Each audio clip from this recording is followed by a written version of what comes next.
What is up, car addicts? In this video I'm going to be giving a guide for this week's normal time trial, RC Bandito time trial, and the premium race for this week, totaling over $300,000. Remember, the time trials can only be completed once a week for the full $100,000 payout. The premium race, however, can be completed in a limited amount of times with a 48-minute cooldown between each win. Also keep in mind that rocket-powered / flying vehicles cannot be used in time trials.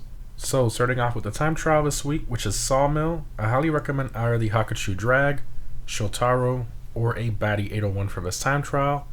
In terms of route, this time trial is honestly pretty easy if you use the main train track shortcut everyone uses for this one, which allows you to complete this with many different cars as well that have decent top speeds. However, the best vehicle by far for this is the Hakushu Drag due to the insane top speed and acceleration it maintains. As always, I will be attempting to use the podium vehicle of the current event week on these time trials if they're quick enough to complete them, and from now on I will be adding the LS Carmate Prize Ride Challenge car as well to the possible candidates every week for the time trials. So for this event week we have the Z-Type on the casino podium and the Warner HKR as the prize ride. Now the Warner is extremely slow and has no chance at beating this time trial, so that one is out of the question for this. However, the Z-Type does have a good top speed, and that's the one I'll be using for this week's time trial.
Moving on to this week's RC Bandito time trial, which is Little Seoul Park. As always, you need to own an RC Bandito in order to participate in these.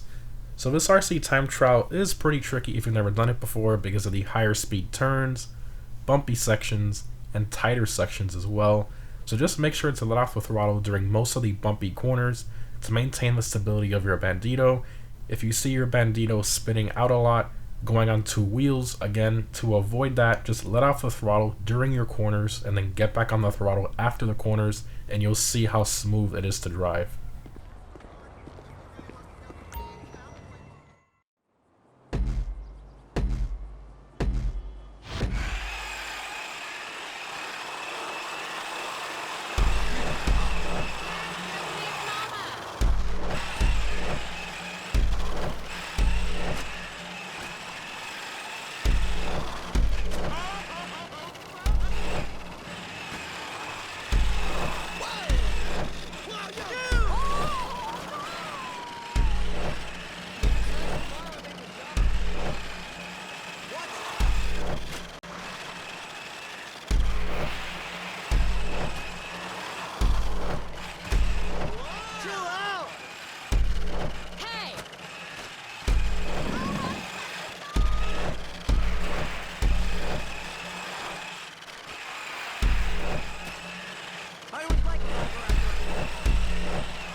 And lastly, we have this week's premium race, which is Muscle In. This one is restricted to the muscle car class.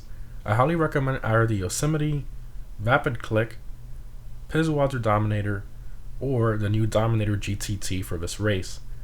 This race is very tricky if you've never done it before, especially with it being muscle cars. It makes it even more difficult. Now you might see me going on and off some sidewalks and curbs, and the reason for that is because it acts as a speed boost. Now, if you find yourself having a hard time controlling traditional muscle cars like the Pizwater Dominator for example, I highly recommend trying the Vapid Click or the new Dominator GTT, which handle a lot better and are a lot easier to drive. However, keep in mind that the top two fastest vehicles for this particular race are still the Yosemite and the Pizwater Dominator.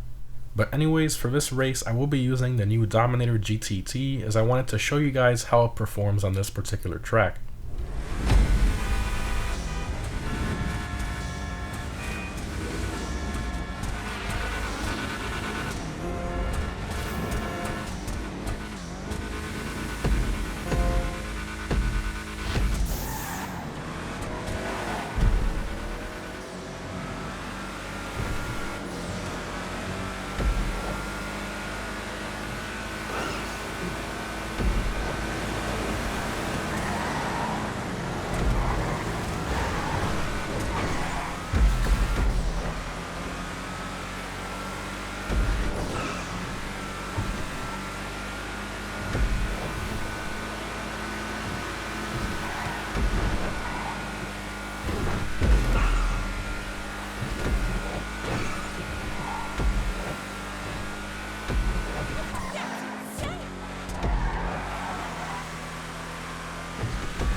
And that's it guys, a normal time trial is pretty easy with the train track shortcut, but it's definitely a lot easier on one of the bikes I mentioned. The RC time trial is pretty difficult if you've never done it before, so just let off the throttle for most of the turns and you should be able to complete it pretty easily. And this week's premium race will definitely take some practice if you've never done it before. Again, remember guys, you can earn over $300,000 between the three this week, and setting yourself a goal to beat them is always a lot of fun in my personal opinion. Let me know which one you found most difficult and what vehicles you used down below in the comments. Thanks for watching guys, and I'll see you in the next one.